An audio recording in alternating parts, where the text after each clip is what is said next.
Bienvenidos a la segunda parte de este sexto vídeo que aborda el capítulo 5 de la obra Magna Ciencia, un viaje por el conocimiento proscrito, que lidia sobre la transmutación nuclear fría.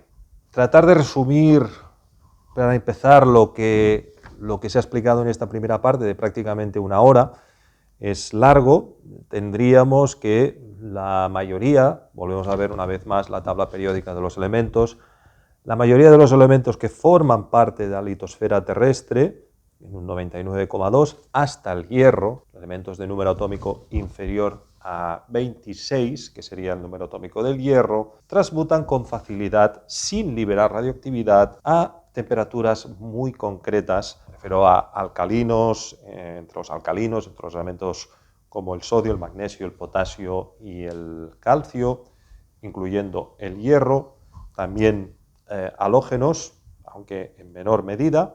Todo esto quedó establecido por un gran científico que fue Louis Kerbrand, que, sin embargo, a pesar de su gran trabajo, nos dejó muchísimas dudas. Hay un hecho en el que no he hecho hincapié especialmente en el vídeo anterior, y es que las transmutaciones de los elementos, en realidad, son transmutaciones entre isótopos de diferentes elementos. Eso es algo que tiene que quedar muy claro, porque ahora vamos a entrar en las transmutaciones que se estudiaron a posteriori de la obra de Kerbrand, que incluyen todos los elementos de la tabla periódica.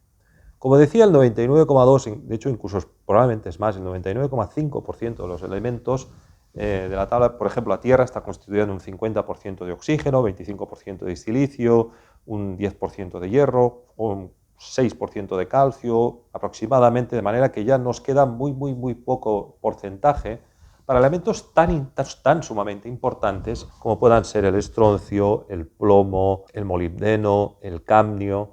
Estoy hablando de elementos relativamente presentes, a pesar de su alto número atómico, y estos elementos Kerbrand no sabía cómo se podían sintetizar. En gran parte porque estos elementos, conforme pasa el número atómico del hierro, empieza a haber una gran cantidad de neutrones que de alguna manera el balance energético, el balance de la transmutación no puede justificar. Por ejemplo, si yo quiero transformar un sodio a un potasio por añadidura de un oxígeno, tendría una diferencia de unos 0,02 unidades de masa atómica, es decir, un 2% de un átomo de hidrógeno. Pero en cambio, si lo que quiero es pudiera producir entre el hierro mismo más oxígeno, pues tendríamos un elemento de número atómico 34, y lo que veríamos es que la mayoría de los isótopos de este elemento veremos que tiene un excedente de neutrones, ¿vale? Hay una gran cantidad de neutrones, de manera que la conversión no es tan sencilla. Esto lo que nos está diciendo es algo muy importante. Conforme nosotros saltamos del hierro a los otros elementos de la tabla periódica, se necesitan de muchos neutrones para mantener esta estructura, hay un exceso de neutrones, y estos neutrones de alguna manera tienen que aparecer. Por tanto, podemos concluir de que las transmutaciones nucleares por encima de la zona de Kerbrand necesariamente tienen que dar lugar a algún tipo de forma de radioactividad. Si ahora volvemos a ver ese gráfico donde estaba el periodo pre-Kerbrand, Kerbrand y post-Kerbrand, en este periodo post-Kerbrand hay dos personajes, sobre todo uno, que destacan muy por encima de los demás. Este señor fue Joe Champion. Joe Champion es un hombre que, para decirlo claro, afirmó haber transmutado la plata y otros elementos a oro, y el mercurio a oro, a partir de un proceso que se podía hacer con un horno cualquiera. Es decir, dijo lo mismo que decían los alquimistas. En el año 2009, Champion afirma que lo intentaron asesinar. Este hombre ya lo habían metido en la cárcel, a pesar de haber realizado dos patentes, sobre todo una muy completa, la patente del año 2008, junto con una patente del año 95, que explicaremos a continuación, donde él detallaba varios procesos para obtención de oro. Pero no solamente de oro, sino de algo mucho más importante incluso que el oro, que son los elementos cercanos al centro de la tabla periódica, los elementos que se llaman PGMs. Estos elementos incluyen elementos como el platino, el iridio, el osmio, que son los elementos que están detrás del oro, con número atómico 76, 77 y 78 respectivamente, el rutenio, el rodio y el paladio, que son los elementos que están al lado de la plata y el cadmio, con número atómico 44, 45 y 46. Estos elementos, para Joe Champion, a través de su proceso, eran fácilmente creables. Es decir, eran creables a temperaturas bajas, las mismas que se podía conseguir con un horno. Conviene llamar la atención de algo muy importante. El rodio, por ejemplo, de número atómico 45, es un elemento absolutamente crítico para la fabricación de los catalizadores de los coches conjuntamente con el paladio. Y este elemento, las pocas y escasas minas que hay en el mundo, son propiedad de los militares. Es decir, es un elemento total y absolutamente crítico porque se aplica a un montón de otras aplicaciones.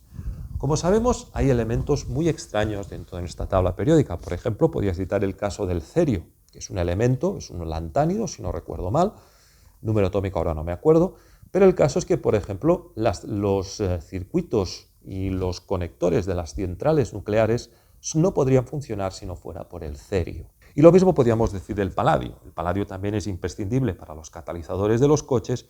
Y si así siguiera, así les podía estar diciendo toda una serie de elementos de la tabla periódica que, a pesar de su rareza, son absolutamente claves y fundamentales para la sociedad. Por ejemplo, China actualmente tiene la hegemonía en el campo de lo que serían, o se vienen a llamar, las tierras raras, que son unos elementos que pertenecen al grupo de los lantánidos, que se encuentran en muy pocos lugares del mundo. China es uno de los principales productores y que son absolutamente claves para el funcionamiento de los teléfonos móviles y de toda una serie de aparatos tecnológicos. Hay muchísimo secreto detrás del control de los diferentes elementos de la tabla periódica. Aquí, por ejemplo, podríamos citar el caso del cobalto, que es un elemento que se extrae principalmente de la República del Congo y que eso ha llevado a una guerra civil que hace más de 25 años se está llevando, donde el telón de fondo siempre es la explotación de las minas de cobalto.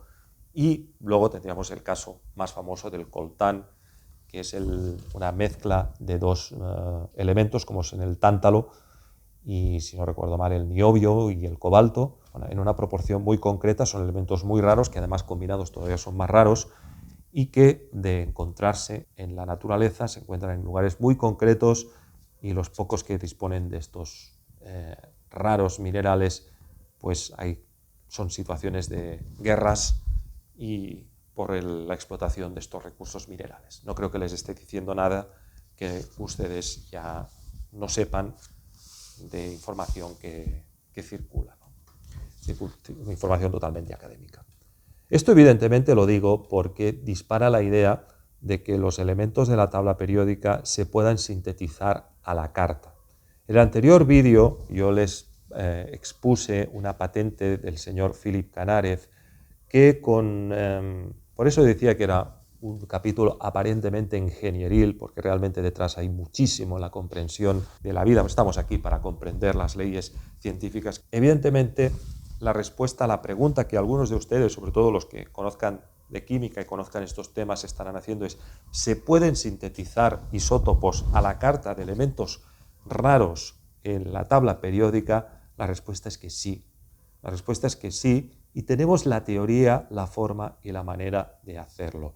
Yo en un vídeo solamente les puedo presentar un resumen de esto, no les puedo profundizar más, pero tendrán que leer el libro y sobre todo leer el adendum, porque el adendum del libro básicamente va a venir con 80 nuevas páginas, y el vídeo del adendum lo haremos más adelante. Va a ser un vídeo especial para explicar lo que dice el adendum sobre este capítulo. Ahora solamente vamos a ver este capítulo, pero quiero dejar muy claro que la respuesta es de si se pueden generar elementos de la tabla periódica a la carta sin tener que utilizar costosos aceleradores de electrones como se está haciendo hoy en día. La respuesta es radicalmente sí. Para ello, Joe Champion escribió este rarísimo libro. Este libro me lo ha cedido Alberto Borràs. Es un libro que no se encuentra en internet. Yo, una vez que lo vi por $900, que se titula Producing Precious Metals at Home, es decir, produciendo metales preciosos en casa. En este libro se explica el concepto fundamental al cual llegó Joe Champion para poder hacer tamaña afirmación. Estamos hablando aquí ya de cosas muy, muy serias. Bien, para explicar la historia de Joe Champion es un señor que actualmente debe tener unos 70 años y se entera de toda esta historia en el año 89, pero la cosa venía de antes. Vamos a situarnos en el año 45 después de la Segunda Guerra Mundial. Alguien, y digo alguien porque estoy convencido de que es un seudónimo, que se hacía llamar Walter Lussech, cuyo origen era la antigua Checoslovaquia, emigra a Estados Unidos en el año 48 y se establece en la zona de Seattle, en el noroeste de los Estados Unidos. Ahí, yo la historia no la voy a explicar toda.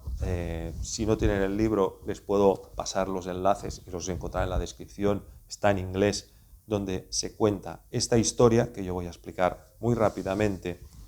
El señor Lussech se junta con 3 electroquímicos especializados en la producción de platino en la zona de Seattle. Entonces, él les explica un proceso que él viene a llamar el proceso del crecimiento de oro, que, y lo puedo afirmar en el vídeo, de alguna manera obtuvo de alguna vía alquímica basada en el fuego de la antigua Checoslovaquia. Es decir, Praga había sido una ciudad de alquimistas. Esto es muy profundo de explicar, muy largo de explicar. Lo siento, tengo que explicar las partes más importantes. Hay que leer el libro, si no, no se puede comprender esto que voy a explicar ahora. Solamente explico lo que ocurrió. No lo justifico. Si alguien lo quiere, tendrá que leer el libro o, como mínimo, leer la documentación anexa que podrán leer. Entonces, estos científicos empezaron a crear platino, iridio, osmio, oro y, de alguna manera, al final acabaron detenidos. En el año 85 se celebra un juicio contra Becker, Keller, Janis Miller y Walter Lussech. Al cabo de un tiempo, Becker fallece de leucemia, producto de radiaciones nucleares. Lussech también fallece, pero digamos que solamente queda, el doctor Keller, que ingresa en prisión por espacio de unos 3 o 4 años. Pero realmente la acusación que se cierne sobre Keller era de que él había falseado los experimentos de transmutación de mercurio a platino, porque de alguna manera el platino ya estaba presente y que ese platino lo había introducido en forma de sales de platino, es decir, de cloruro de platino y demás. Lo cual es completamente absurdo, porque si alguien dispone de platino y lo que quiere es hacerme creer que ha transmutado el mercurio a platino, ¿por qué ponerlo en forma de sales? Es decir, la acusación que hizo finalmente este juez era completamente absurda. Lo siento, no lo puedo explicar todo, hay que leer el capítulo detalladamente para entender por qué se llega a esta conclusión. Entiendo que un escéptico diga, bueno, no estás explicando nada. No, es que hay que leer el libro. No puedo explicar un libro, puedo explicar los hechos más relevantes del mismo. Cuando este señor sale de prisión, este señor Keller sale de prisión, se dirige al centro de Santa Fe, en Estados Unidos, donde se encontraba Larry Shelton y un señor que se llamaba Joe Champion, que es este señor del que les he hablado. Joe Champion era uno de los máximos especialistas en este momento en química de superficies sobre este tipo de metales preciados. Y obviamente cuando alguien mayor viene y le explica a alguien que tiene un proceso de crecimiento del oro que le ha pasado a un alquimista checo que ya ha fallecido, que ha salido de prisión, en fin, toda esta historia que les estoy contando, pues obviamente alguien con el currículum de Champion, porque era un científico totalmente académico, pues no se lo cree, pero de alguna manera la historia le deja muy encuriosidad. Y como este señor Keller tenía mucha experiencia en lo que se llaman las Black Sands, las Black Sands, es otro concepto muy importante, son los residuos de minería que se producen en la minería de oro y de diferentes elementos muy preciados. Las Black Sands contienen oro, contienen platino, pero en una proporción que hace que ya no sea eficiente el proceso de extracción. De esta manera, al final se acaba tirando grandes cantidades de estas Black Sands por el mero hecho de que ya no salen rentables. Ocurre muchas veces y el oro, el platino y estos elementos se extraen solamente de Sudáfrica, Rusia y ciertas partes de Canadá y Estados Unidos, es decir, solamente se encuentran en estos sitios y por tanto solamente científicos soviéticos, sudafricanos y algunos norteamericanos conocen los secretos más sutiles de estos elementos y son, la mayoría, como les decía, son secretos militares, es decir, es una química, y esto no es conspiraciones, los propios químicos pueden ver que hay muchas de estas cosas, muchos de estos papers que no se publican, sobre cómo se aprovechan estos elementos tan preciados de las black sands, de la minería. Y ocurre muchas veces de que una súbita subida del precio del oro hace que unas black sands que hace unos días a lo mejor se podían aprovechar para sacar oro, ahora pues no se haga debido al precio actual del mercado y esas black sands se acaban tirando como residuos de la minería. Porque sí, hay que decir que este proceso, una de las cosas que haría sería eliminar los costes de la minería en el mundo, y me refiero a los costes medioambientales. Entonces, como veía que Keller tenía muchos conocimientos sobre black sands, Champion finalmente accedió a hacerle una visita a Seattle. Se desplazó desde Santa Fe hasta Seattle y cuando llegó allí le dijo, bueno, te voy a hacer una demostración. Para ello lo que necesito pues, es unas pequeñas cantidades de estas black sands que él luego hizo analizar por espectrometría y unas proporciones diferentes de los constituyentes esenciales de la dinamita. La dinamita, como saben, contiene nitrato de potasio o nitrato de sodio, azufre y carbón.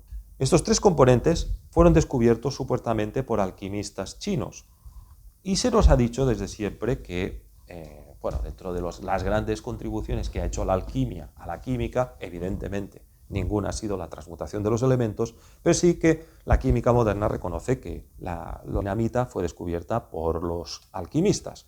Lo que no saben es que la dinamita era usada para transmutar el mercurio y el plomo a oro. No en concreto exactamente en las mismas proporciones que la dinamita, es decir, no se producía una explosión, sino que se variaban pequeñas cantidades de nitrato de potasio y azufre, en concreto 90 gramos de carbón, 270 gramos de nitrato de potasio y 30 gramos de azufre, con 90 gramos de black sands. Todo esto el señor Keller lo mezcló y en lugar de explotar hizo un geyser de unos 45 segundos de duración, y cuando Champion mandó a analizar, porque en eso él era un especialista, las cenizas carbonizadas de las black sands con respecto a las black sands, se encontró que el aumento en la presencia de oro era de 900 veces más. Es decir, había habido un 90.000% de aumento de oro. Su sorpresa fue mayúscula y ahí fue donde Champion empezó a tomarse y a considerar el tema en serio. Al ser alguien que era importante dentro de las PGMs, mandó a analizar las muestras por laboratorios tanto de la Unión Soviética como de Sudáfrica como de Estados Unidos, que son los tres productores en el mundo de estos elementos tan importantes. Por tanto, mandó a analizar estas pruebas de la supuesta transmutación de mercurio a oro y diferentes PGMs y de cadmio y de plata a paladio, rutenio y rodio, como veremos, por parte de los laboratorios más prestigiosos y los que se dedican precisamente a esto en el mundo, en el contexto que les he presentado en esta demostración. Por tanto, una vez más, nos encontramos con que hay algo aquí que le empieza a dar veracidad a la historia de Joe Champion. Pero las enseñanzas de Keller siguieron y le fue explicando todo este conocimiento que había sido transferido por parte de este enigmático alquimista de apodo Walter Lussach. En un experimento más completo, que es el que pueden ver a continuación en esta gráfica que pueden encontrar en la página 201 del libro, donde también está el análisis espectrométrico realizado por los laboratorios Mintec de Randburg en Sudáfrica, los laboratorios Blomklerk en Ontario, Canadá, así como los laboratorios Chemex en Nevada. son 3 de los lugares donde se producen PGMs, como les digo, laboratorios soviéticos. En esa época el telón de acero estaba ya a punto de caer. Esta historia ocurrió en el año 89, de manera que poco después sí que se pudo producir esta comunicación entre científicos soviéticos y científicos americanos, como veremos. Entonces, en este gráfico, que pueden ver ahora, verán una tanda de 8 experimentos. En estos 8 experimentos pueden comprobar cómo los 3 primeros elementos que se utilizaron para estas combustiones y este crecimiento del oro fueron pues nitrato de potasio, carbón y azufre, que como saben son necesarios para realizar la combustión. Pero hay que añadir una serie de elementos que serían, por un lado, el óxido de silicio, por otro lado, el sulfato de hierro pentahidratado y, por otro lado, elementos catalizadores de las reacciones nucleares. Y por otra parte, y el óxido de calcio, me olvidaba, estos 3 elementos, silicio, calcio y hierro, son imprescindibles para activar la transmutación, son elementos catalizadores. Y luego tendríamos pues el mercurio, el plomo, la plata o el cadmio, que sería el combustible nuclear. Estos elementos, el mercurio tiene número atómico 80, el plomo 82, y estos elementos decaerían en oro 79, platino 78, iridio 77, y lo mismo para el cadmio y la plata, 48 y 47 de número atómico respectivo, que decaerían en los preciosos paladio, rutenio y rodio. Esta serie de experimentos se realizan y se observan siempre el mismo proceso de crecimiento del oro. Es decir, cuando se analizan las muestras, se obtienen cantidades nada despreciables de estos elementos. Por ejemplo, en el caso, y ahora pueden ver la gráfica del análisis espectrométrico de los laboratorios, que pueden encontrar la segunda gráfica de la página 201, pues pueden encontrar que del oro se pasó de 0,1 a 848 ppm, es decir, partes por millón. Y esa misma cantidad fue detectada por los laboratorios de Ontario y de Nevada. Pero además observamos un aumento del paladio que pasó de 0 a 2.758 ppm, es decir, se había producido una transmutación del cadmio y de la plata a paladio. Los otros elementos, como el platino, el rodio y el rutenio, se transmutaron en menor cantidad, porque el decaimiento es de mercurio a oro, de oro a platino, de platino a iridio y de iridio a osmio. Por tanto, de estos últimos elementos hay, lógicamente, un poco menos.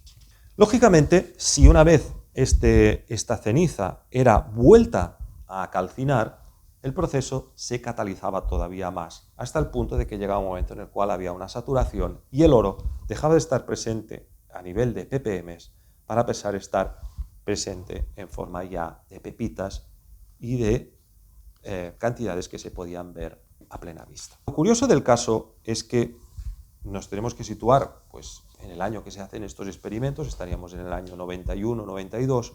Estos científicos fueron a parar a la Universidad de Utah, donde estaba un señor que se llama Bockris. Por aquel entonces, recordarán, porque lo he explicado en otros vídeos, en el año 89, se detectó la transmutación nuclear a temperatura ambiente en una celda constituida de platino y paladio. Esa fue la famosa celda que anunció Pons y Fleischmann. De manera que en ese momento la comunidad científica, y en especial el señor Bockris, estaba volcada en verificar si tenían razón o no tenían razón Pons y Fleischmann. El mundo se paralizó, al menos la investigación en física se paralizó. Algunos para decir que sí, otros para decir que no, y en un próximo vídeo yo demostraré de cómo traicionaron todos estos científicos que negaron esta rotunda veracidad de la fusión fría. Pero hubo uno que destacó especialmente, que se llamaba John Bockris.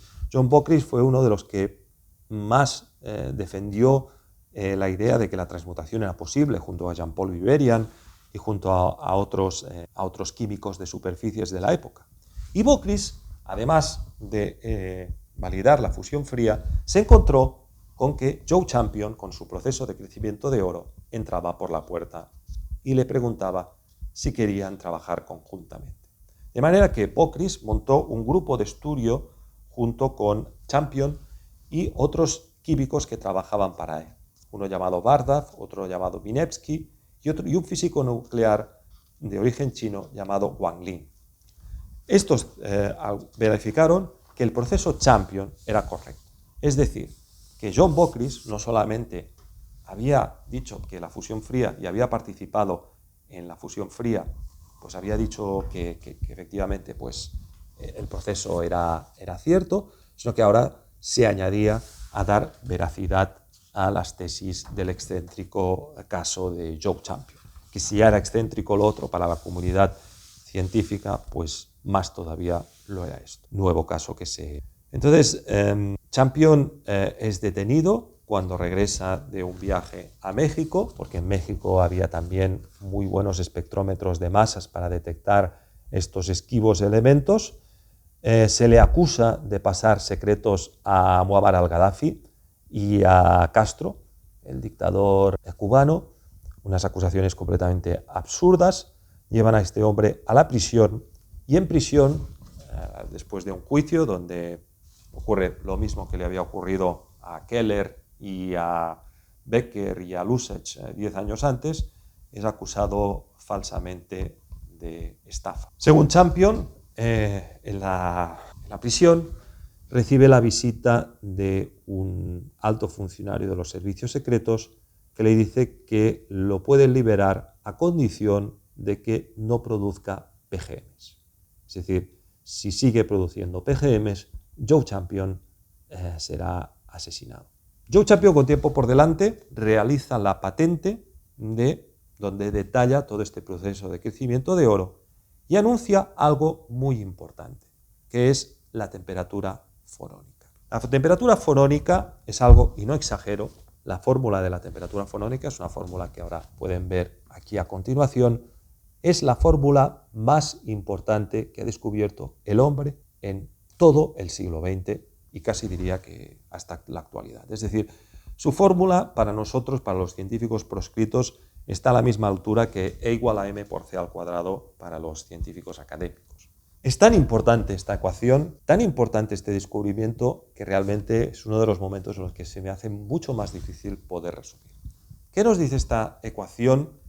Resumir su importancia. ¿Qué nos dice esta ecuación? Pues esta ecuación nos dice cuáles son las temperaturas por las cuales un elemento puede transmutar a otro. Estas temperaturas fonónicas responden a la siguiente explicación que trataré de hacer muy resumida, porque todavía no hemos ido a algo fundamental, es ¿qué hay en el núcleo atómico? La fórmula de la temperatura fonónica que pueden ver aquí es proporcional a la raíz cúbica. La raíz cúbica es porque nos encontramos en 3 dimensiones, pero el elemento clave en esta acción sería la densidad atómica. Nadie repara en un hecho que para mí es clave, que es que cuando más nos acercamos al centro de la tabla periódica, más densos nuclearmente son los elementos. De esta manera, Joe Champion se dio cuenta que los elementos de, digamos, los alcalinos y los gases nobles y los halógenos, los elementos situados más en el extremo de la tabla periódica, son los elementos donde el núcleo atómico está menos concentrado y que por lo tanto gira a menor velocidad. Mientras que los elementos que se encuentran en el centro de la tabla periódica, conforme nos vamos acercando, giran a mayor velocidad.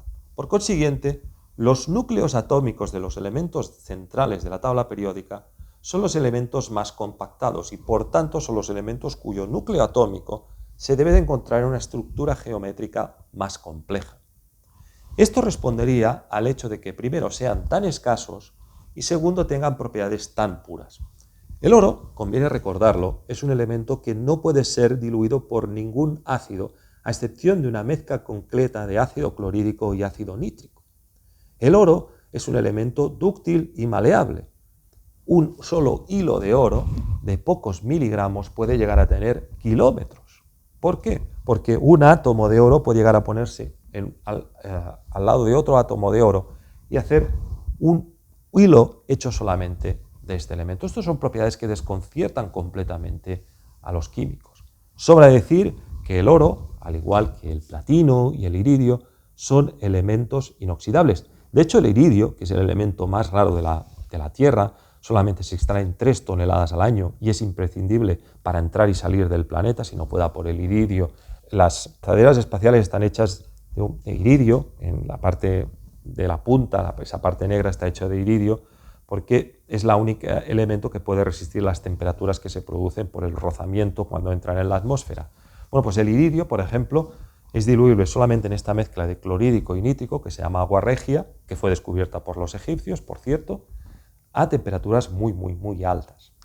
Por tanto, cuando nos vamos al centro de la tabla periódica, nos encontramos que los elementos son de una gran pureza. Y ahí vamos a la gran pregunta: ¿qué hay en el núcleo atómico?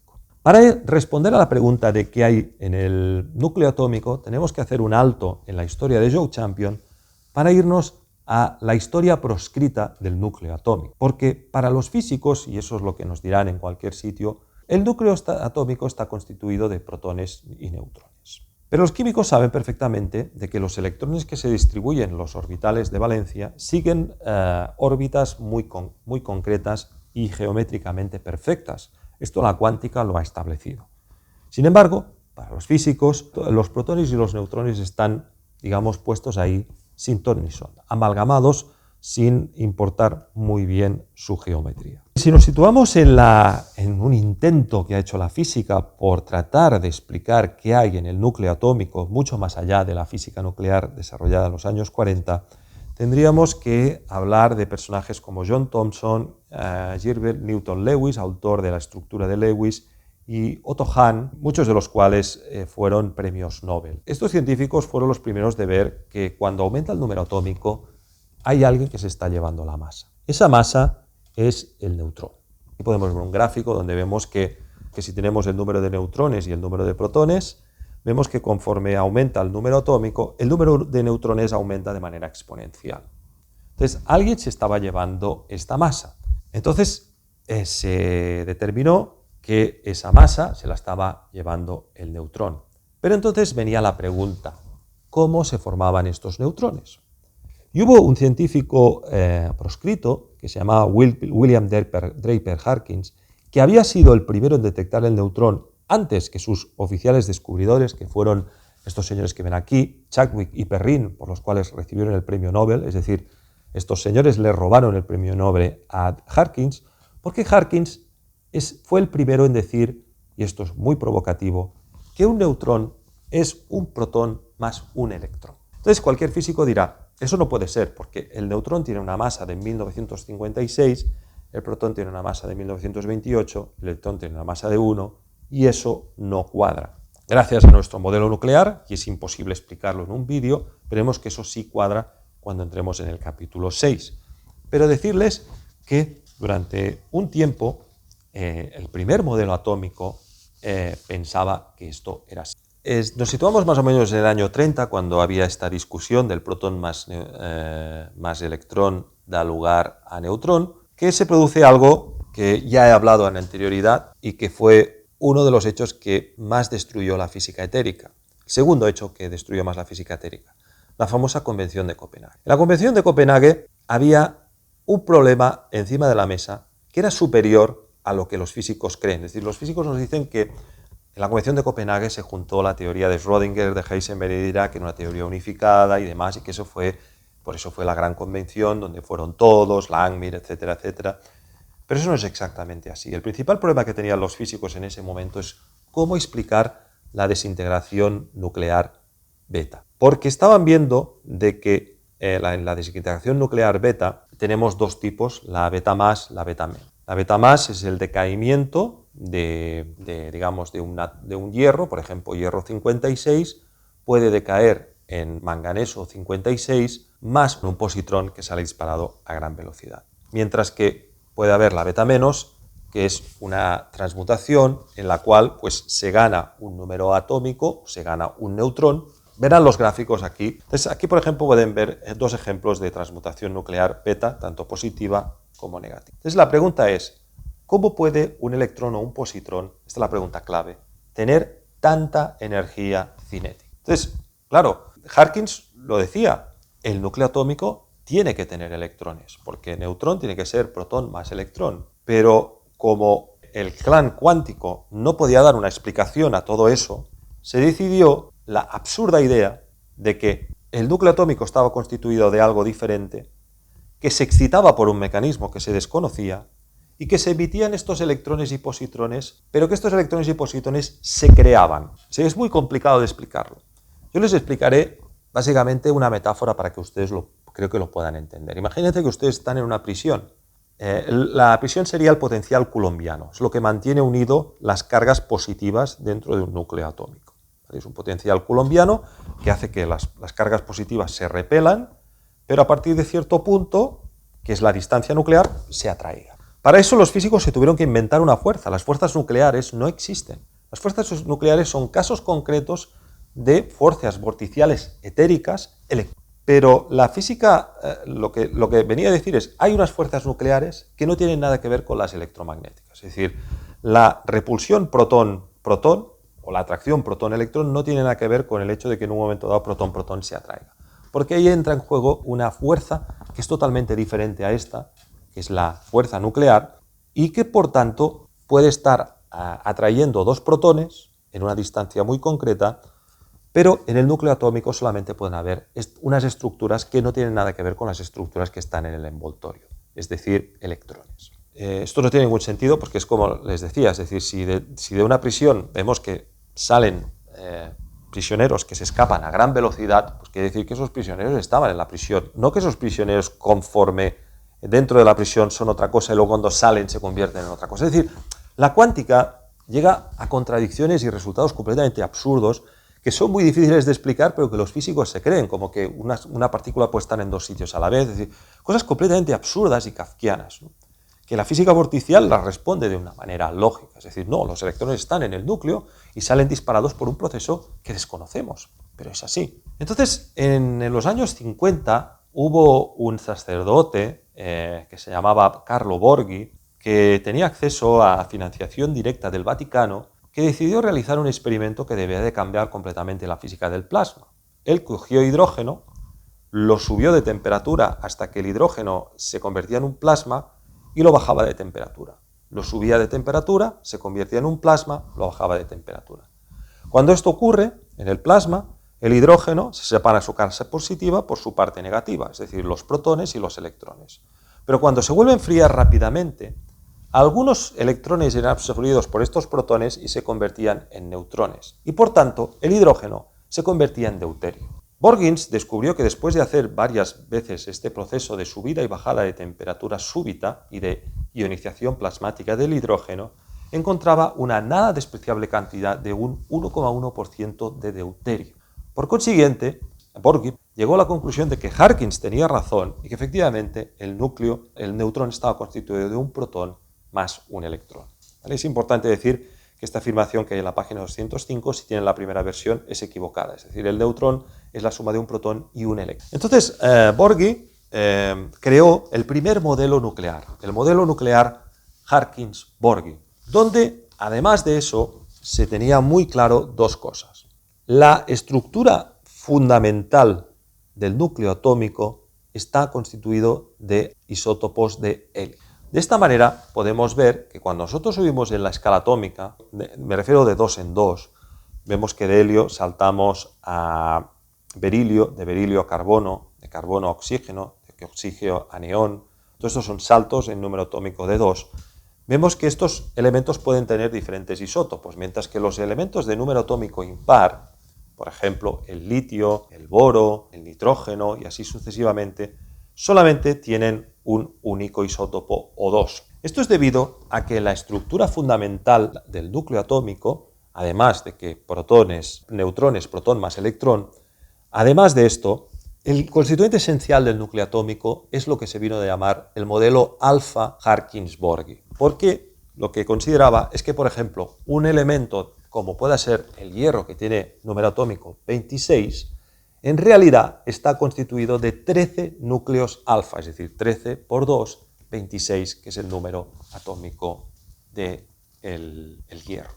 Esto dio lugar a un modelo extendido del núcleo atómico que realizó un italiano que se llamaba Monti. De esta manera, este italiano fue determinando cómo las diferentes estructuras atómicas, que serían electrón, para juntarse dos electrones y un positrón y dar lugar a un protón, esto lo veremos en el capítulo 6, este protón juntarse con un electrón para dar lugar a un neutrón, y es decir, tenemos una estructura 1, pasamos a estructura 3, de esta estructura 3, que es el protón, pasamos a estructura 4, que es el neutrón, de aquí pasaríamos al deuterio, que sería el 3 más 4, 7, del deuterio pasaríamos al tritio, 3 más 4 más 4, 13, y finalmente al modelo alfa, es decir, la estructura de helio, que es la estructura plenamente estable. Bien, esta reacción nuclear que se produce en el Sol de hidrógeno, deuterio, tritio y helio es la que al final acaba haciendo de que todo el hidrógeno del universo, poco a poco, por transmutación nuclear, se vaya convirtiendo en helio. De manera que las estrellas van fabricando esos ladrillos fundamentales de los núcleos atómicos, que son las estructuras alfa,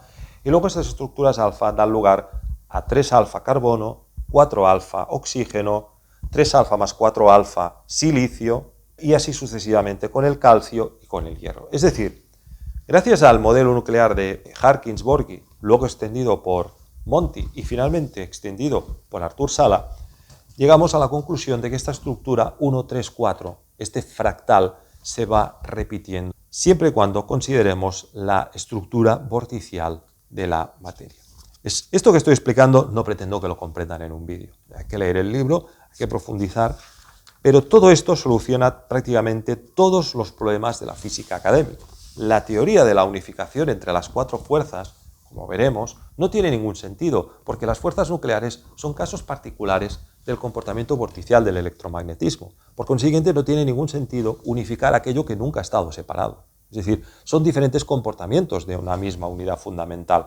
Pero si empezamos pensando de que hay cosas que son iguales, pero que nosotros las vemos como diferentes y las intentamos luego unificar, esa teoría de la unificación jamás la conseguiremos. Eso es el gran juego que tiene el modelo extendido de Harkins, Borghi, Monti y finalmente Artur Sala. Este segundo vídeo va a terminar con un experimento que creo que es muy importante de explicar. Es el experimento que realizó George Ohsawa y Michio Kushi. Eran en realidad dos grandes de la medicina macrobiótica y de la alimentación macrobiótica, que como saben se basa en el concepto tradicional del Tao, del Yin y el Yang. Entonces, cuando los trabajos de Komaki, el físico japonés, llegó a ellos empezaron a ver que, claro, de que lo que estaban diciendo Komaki y Kerbrand era lo mismo que decía la macrobiótica había hecho desde siempre, es decir, desde siempre se había sabido que el sodio era yin, mientras que el potasio era yang.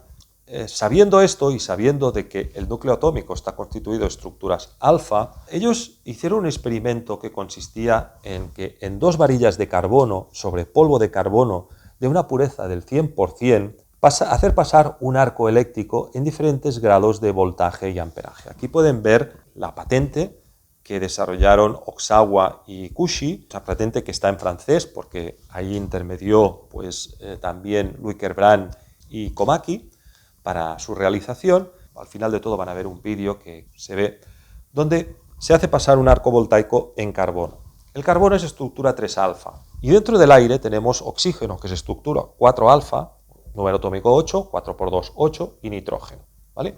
Entonces, el carbono conjuntamente con el nitrógeno y el oxígeno del aire reaccionan nuclearmente para dar lugar a hierro en las proporciones que ahora, y se tiene oxígeno, que es el 0,4% de la masa del Sol, es decir, hay un 75% de hidrógeno, 24% de helio, y luego de ese 1% esencialmente carbono y oxígeno. Cuando hay arcos eléctricos, cuando hay electricidad, fácilmente el carbono se combina con el oxígeno para dar lugar a hierro y a los diferentes elementos de la tabla periódica. A continuación les dejo con un vídeo donde pueden ver un ejemplo de este experimento y donde verán después cómo este carbono responde a un imán, es decir, este carbono contiene trazas de hierro y de níquel, que son elementos ferromagnéticos y que quedan magnetizados por las corrientes, es decir, se sintetizan. Estamos hablando de algo que se ha espectrométricamente analizado muy bien, se ha visto de que no había absolutamente nada de hierro y ese 0,5% de hierro es sintetizado a partir del carbono y del oxígeno. Vean ahora el vídeo. This experiment is based on an experiment originally performed by the combined efforts of George Ohsawa, Michio Kushi and Louis Kerbrand. Their theories were heavily influenced by the interaction of yin and yang. According to Oshava, the attraction of yin and yang is greatest in nature with the two elements carbon and oxygen. Therefore, these elements are two of the easiest to combine and to trigger a transmutation phenomenon. The aim of this experiment is to prove the possibility of elemental transmutation at relatively low temperatures by fusing atoms of carbon and oxygen together to produce iron. This will occur via the following reaction.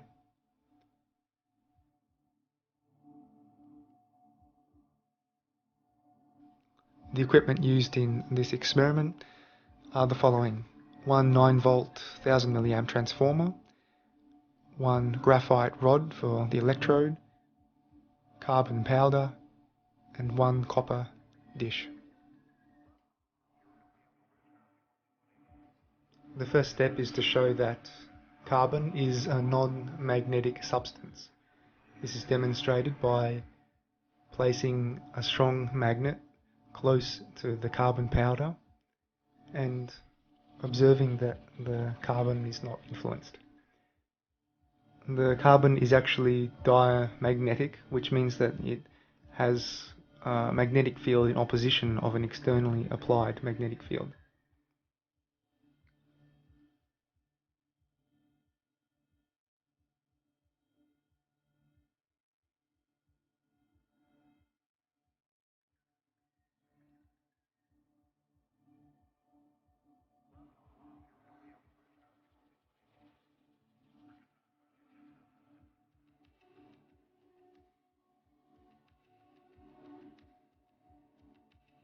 The wire is now connected to the copper plate.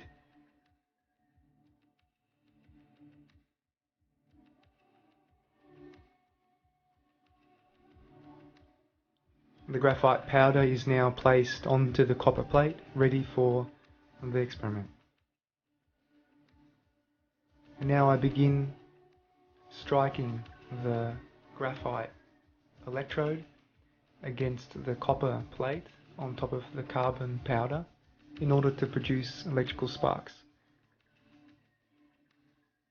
The electrical energy released in the sparks activates the carbon atoms and the random oxygen molecules that are in the surrounding air. This process can be explained through the interaction of yang and yin, each producing one another.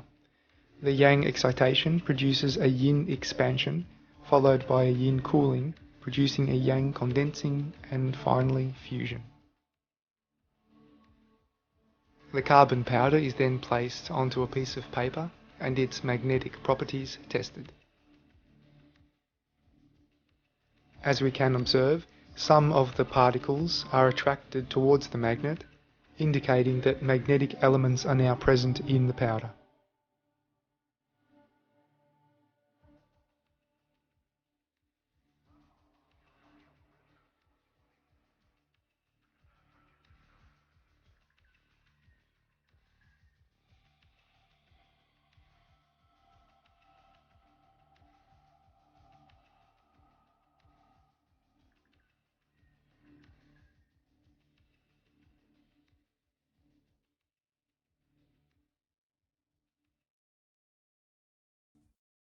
Como han podido comprobar, es un proceso muy sencillo donde se produce esta transmutación. Carbono más oxígeno da lugar a níquel, que decae nuclearmente para dar lugar a hierro 56. Hemos presentado los conceptos de temperatura y resonancia fonónica.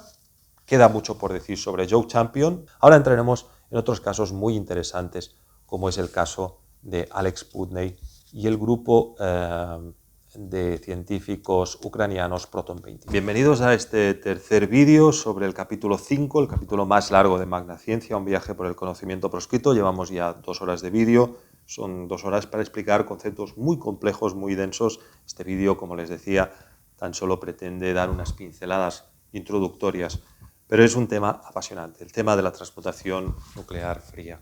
Hemos visto la historia de Joe Champion, la historia de las posibilidades de la transmutación del mercurio a oro desde un punto de vista plenamente científico, a partir de los trabajos desconocidos de un extraño personaje llamado Walter Lussich, que llevó a que todo este legado fuera estudiado científicamente. Como les decía, en el año 95 Champion realiza una patente donde introduce el concepto de temperatura y resonancia fonónica. No he hecho en el vídeo un especial hincapié en la diferencia de temperatura y resonancia fonónica. La temperatura y la resonancia fonónica están directamente relacionadas a partir de estas dos fórmulas que a continuación pueden ver. Pero realmente hablar de temperatura es hablar de resonancia. Para la física académica, la transmutación solamente se puede decir por el choque fuerte y violento de los átomos a millones de grados. Pero el modelo que yo les he presentado es un modelo en el cual el núcleo atómico tiene propiedades y al mismo tiempo rota sobre sí mismo producto de su densidad.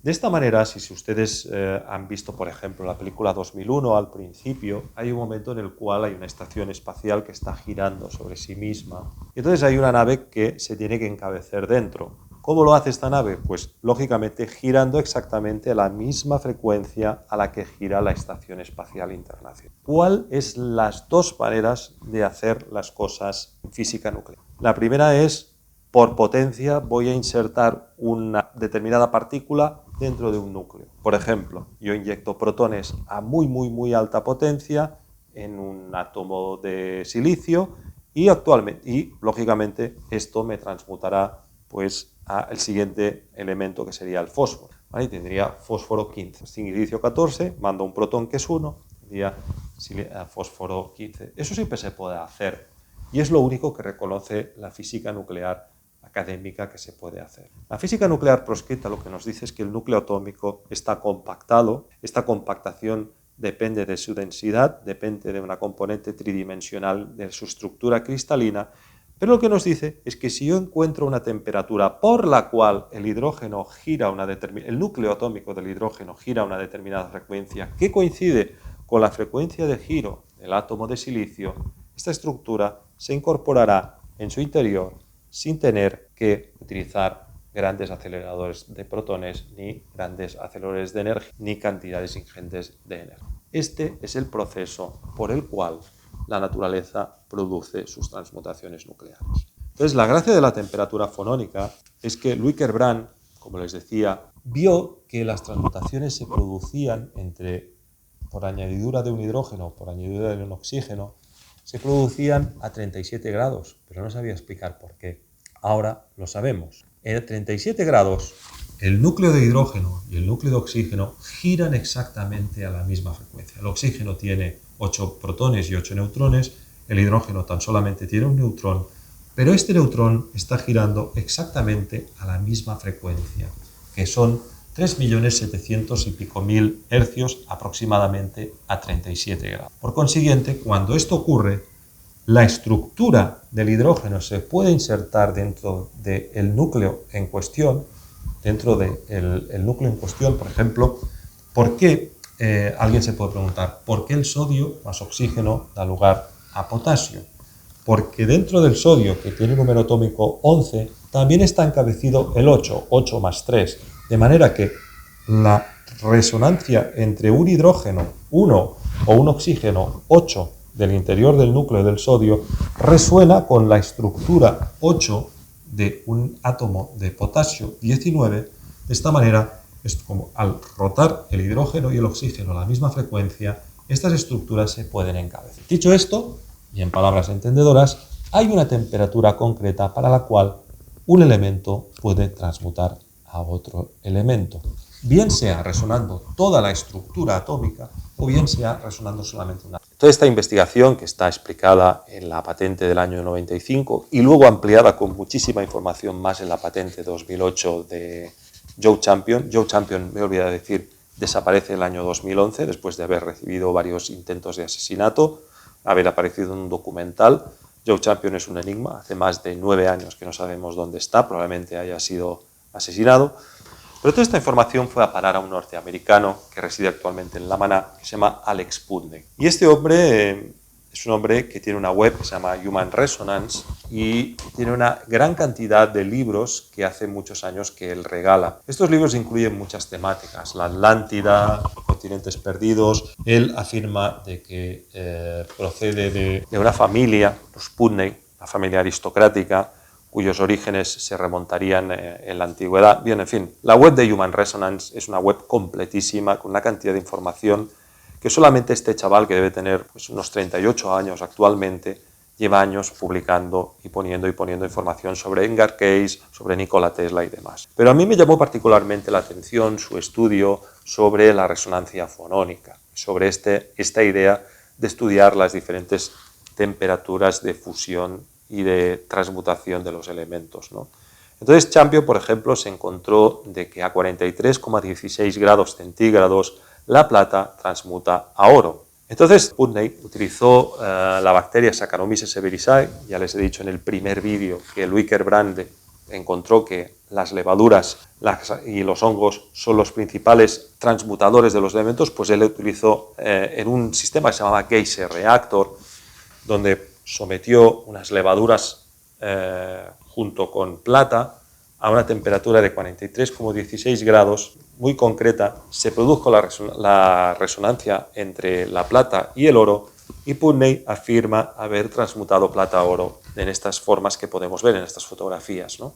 Al mismo tiempo, en el adendum explicaré, porque para eso les recomiendo mucho que se descarguen unos PDFs que son libros adjuntos suyos, que son por un lado de Geyser Reactor, donde explica sus experimentos en el Geyser Reactor, y por otro lado otro documento todavía más impactante, que es cómo las antiguas culturas podían realizar la transmutación del cobre, las antiguas culturas mesoamericanas y centroamericanas y precolombinas, podían realizar la transmutación del cobre al oro. Para ello él aporta pruebas, porque cuando se produce la transmutación por resonancia fonónica entre el cobre y el oro, o entre la plata y el oro a 43,16 grados, una de las cosas que ocurre es que se forman unos compuestos intersticiales entre oro y plata. Estos compuestos intersticiales no se pueden conseguir por ningún proceso metalúrgico que se conozca. Es decir, aparece en un estado intermetálico que no es natural.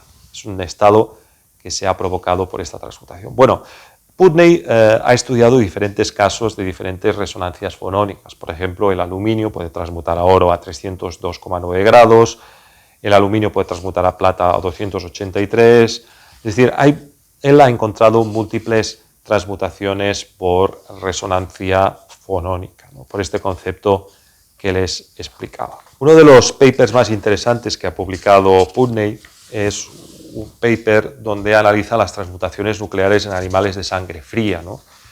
Y todavía amplía mucho más lo dicho por Louis Kerbrande, ¿no?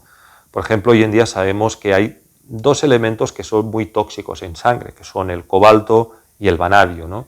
Entonces, Alex Putney ha demostrado de que del hierro, que es un elemento que hay muchísimo en sangre, no solamente por la hemoglobina, sino por las ferritinas, pues este elemento transmuta en cascada hasta el vanadio para darnos lugar a calor, mientras que transmuta del hierro hasta el cobre para darnos lugar a frío. Esta es la razón por la cual los animales, los peces del Ártico son capaces de sobrevivir en temperaturas por debajo de cero, es decir, en aguas por debajo de cero, que están a grandes presiones, son capaces de sobrevivir porque absorben el hierro que hay presente en el mar y lo transmutan para dar lugar a vanadio y de esta manera calentarse.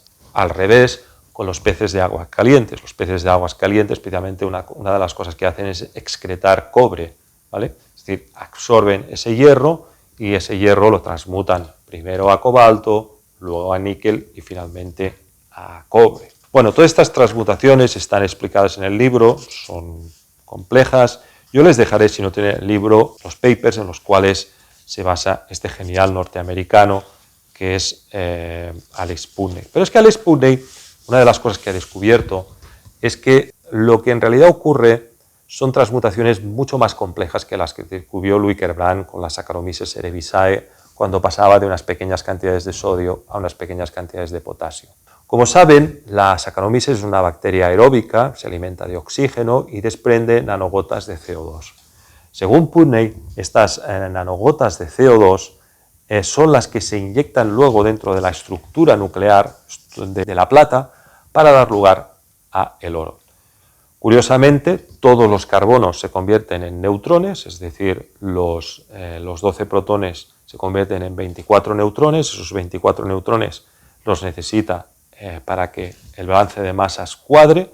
Y para esto Alex Putney ha presentado este gráfico que pueden ver a continuación, donde vemos cómo los átomos de plata, por inserción de CO2 dentro de su estructura nuclear, se transmutan en oro. Es decir, plata, en concreto el isótopo 107 de la plata, más CO2 da lugar a oro, que tiene número atómico 197. Bien, la añadidura de CO2 o la introducción de CO2 o las nanocavidades de CO2 están presentes en múltiples sistemas biológicos. Por ejemplo, en el caso del vulcanismo, pues las nanoburbujas de CO2 inyectadas por la vida parecerían ser, además de la resonancia fonónica, los dos elementos claves para la producción de oro a partir de plata. Y con ello conseguir el sueño de los alquimistas. Si es que ese era su sueño, que habría mucho que decir. Al final de todo esto, también yo les planteo una manera de entender la tabla periódica. A continuación vamos a volver a ver la tabla periódica en esa configuración que yo les he explicado. Y tendríamos que en el interior de las estrellas lo que ocurre es que el hidrógeno se transmuta a helio, como los astrofísicos saben. De esta manera se forma la estructura fundamental del núcleo atómico, que llamamos estructura alfa. Parte de esas estructuras alfa se juntan para formar carbono y oxígeno, es decir, 3 alfa y 4 alfa. Estaríamos en el periodo 2. El periodo 1 es de cómo pasamos de la unidad fundamental electrón a la estructura alfa, de cómo pasamos de esta estructura alfa a la estructura 3 alfa más 4 alfa. En los periodos 3 y 4 de la tabla periódica, las estructuras más complejas, como puedan ser el hierro, el calcio, se formarían a partir de estructuras 3 alfa y 4 alfa, es decir, a partir de carbono y oxígeno, tal y como el experimento de Cauchy y Ozawa demostraron. Finalmente, de aquí saltaríamos a es que estos elementos que estudió Louis Kerbrand se pueden fusionar entre ellos mismos para dar lugar a elementos más complejos. Ahí es donde interviene el concepto de resonancia fonónica, bueno, en los otros también interviene el concepto de resonancia fonónica, pero también el rol de las bacterias para poco a poco ir a través del CO2, ir creando estos elementos más preciados en superficie. Es decir, la plata, el oro, el paladio, todos estos elementos han sido liberados o generados por la actividad microbiológica de estos hongos y estas levaduras que a lo largo de los años han ido sintetizando estos elementos. Cuando se daban temperaturas muy concretas en el interior, se daba lugar a diferentes elementos de la tabla periódica. Lógicamente, los elementos más difíciles de conseguir son aquellos que su núcleo atómico está más compactado y, por consiguiente, rodio, paladio, rutenio, iridio, osmio son los elementos más extraños de la tabla periódica. Aquí saltamos a un tema muy interesante, que es uno de los grandes científicos proscritos, que es un científico ucraniano que se llama Vyskovsky, que hace varios años creó un grupo ucraniano de investigación que se llama Proton 21. Esta gente se juntaron el 6 de febrero del año 2004 en la ciudad de Bonn, en Alemania. Una vez ya conocían todas las bacterias, todas las transmutaciones, habían publicado varios libros, en concreto 2 libros que aparecen aquí a continuación, sobre cómo los procesos biológicos pueden generar cualquier isótopo a la carta. Una vez se tenía ya una teoría muy sólida y muy clara, se juntaron y hicieron la famosa declaración de Bonn. Acudieron muy pocos físicos, pero ellos decidieron que tenían la tecnología para la eliminación de todos los residuos nucleares del mundo. Es decir, utilizando bacterias, por ejemplo, ellos pueden bajar la semivida de los isótopos radioactivos, es decir, isótopos radioactivos que a lo mejor tienen semividas de 100 años o de 1000 años, pueden reducirlas a pocos años o incluso reducirlas a cero, es decir, tenían las bacterias que podían eliminar los residuos nucleares, podían sintetizar isótopos a la carta, es decir, isótopos carísimos que se utilizan hoy en día, por ejemplo, el tecnecio se utiliza hoy en día en trazabilidad por lo que se llama diseminación hematógena, es decir, se observa cómo los isótopos de hierro 57 y los isótopos de tecnecio en sangre por diseminarse se puede estudiar pues, la evolución tumoral y otros tipos de problemas. Es decir, hoy en día la medicina nuclear es una medicina que se basa en utilizar isótopos que actualmente se están produciendo a la carta pero a un precio exorbitado. Gracias a estos sistemas se pueden producir isótopos a la carta a un precio muy económico, ¿no? También el tercer punto es ellos se centraron en el desarrollo también de formas de energía eléctrica a partir de fusión fría. Bien, yo como les decía, la fusión fría no es un sistema que genere mucha electricidad, no es una alternativa a los combustibles fósiles. Hay muchos sistemas para nada disruptores o donde tengamos que violar ninguna ley, como sistemas, la energía solar hoy en día nos podía dar energía de sobras a todo el planeta. Si no hay energía solar es porque no interesa, ¿no? Entonces, estos científicos ucranianos lo que hicieron fue un sistema que con unos aceleradores de electrones, pero que consume muchísima menos energía, atacando unas muestras de cobre puro, podían sintetizar en función de la energía que se daba al haz cualquier elemento de la tabla periódica. Esta información apareció, como les digo, en sus dos libros titulados Nuclear Fusion and Transmutation of Isotopes in Biological Systems y otro libro del año 2003 y otro libro más avanzado titulado Nuclear Transmutation of Stable and Radioactive Isotopes in Biological Systems. Al mismo tiempo colaboraron con Igor Smirnov, que es uno de los pocos biofísicos que da una teoría sobre la memoria del agua, de Jacques Benveniste, es decir, si estamos hablando de gente que son auténticos genios. Bueno, pues ellos con levaduras y con estas levaduras y con temperaturas fonónicas muy concretas, pues actualmente ya están sintetizando cualquier elemento de la tabla periódica. Hace unos cuantos años, en una rueda de prensa que se celebró en Ginebra, unos científicos rusos afirmaron haber conseguido exactamente los mismos resultados. Mis investigaciones actuales me llevan a la conclusión de que se trataba de unos científicos que plagiaron estas patentes originales de Vygotsky. Vygotsky creó el MCT, que es el Microbial Catalytic Transmutator, es decir, un conjunto de bacterias que, conjuntamente con unas sales activadoras, podían sintetizar cualquier elemento de la tabla periódica, en especial los isótopos utilizados en trazabilidad nuclear. Ellos ofrecían y ofrecen la posibilidad de reducir los costes sensiblemente. Con respecto a estos rusos de BT Isotopes, yo tengo mis dudas. Yo me he escrito con Vygotsky. Vygotsky es un hombre muy educado, pero poco más me ha venido a decir de que detrás de esto no hay nada. Finalmente, ahora pueden ver aquí una foto con Jean-Paul Viverian. Jean-Paul Viverian es el principal investigador en fusión fría que hay en Europa. Lleva más de 30 años. Yo lo he visitado en su casa. Aquí pueden ver en estas fotos, pues pueden ahora ver su laboratorio, pueden ver las réplicas de las celdas de Stanley Pons y Fleischmann, que ahora actualmente han sido mejoradas. Celdas que han sido mejoradas por parte de los japoneses. Los japoneses llevan muchísimos años de adelanto en lo que sería la fusión fría. Y Jean-Paul Viverian me confirmó de viva voz que hoy en día pues todo esto es una realidad, que las posibilidades de las transmutaciones nucleares no tienen parangón, que se pueden generar todos los isótopos a la carta y que efectivamente los alquimistas sabían cómo manipular todas estas energías para conseguir la fusión al preciado oro. Aunque tengo que decir que la alquimia no es la transmutación al oro, ni muchísimo menos las múltiples fantasías que se han dicho sobre ella.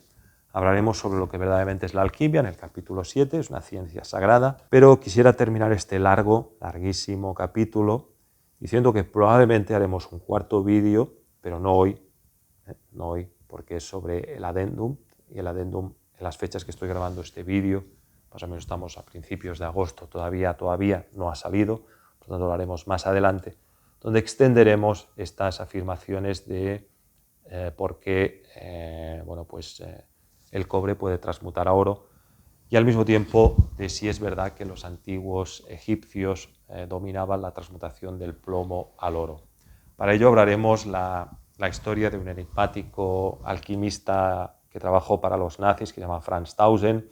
Hablaremos de muchos conocimientos proscritos, de cosas que sabe muy poca gente. Para finalizar, también me gustaría recomendar, para abrir puerta de otro tema muy interesante, que vean un documental del realizador Joe Decat titulado All the Gold You Can Eat, todo el oro que puedes comer. En este documental, este realizador que hipotecó su casa para poder realizar este audiovisual hace aproximadamente unos 10 años, investiga el caso del Hormuz, los estados monoatómicos. Bien, para comprender todo este gran puzzle de por qué el núcleo atómico puede transmutar, quizá tenemos que llegar a otro estadio más, que es el Hormuz. El Hormuz, como ustedes sabrán, porque don Alberto Borràs Gavarró publicó un artículo que luego tuvo también mucha notoriedad, el Hormuz vendría a ser un cuarto estado de la materia, es un estado que no es detectado por la espectrometría y donde la materia se materializa. Es decir, el Hormuz sería el estado en el cual la energía orgónica, la energía primordial, se convierte en materia. Este preestado, semimaterial, por decirlo de alguna manera, sería el Hormuz. Para comprender el núcleo atómico tenemos que comprender que cuando el núcleo atómico se excita de manera anómala y se acopla a este campo de punto cero, se puede producir la transmutación y ahí es donde entra en juego el concepto de Hormuz.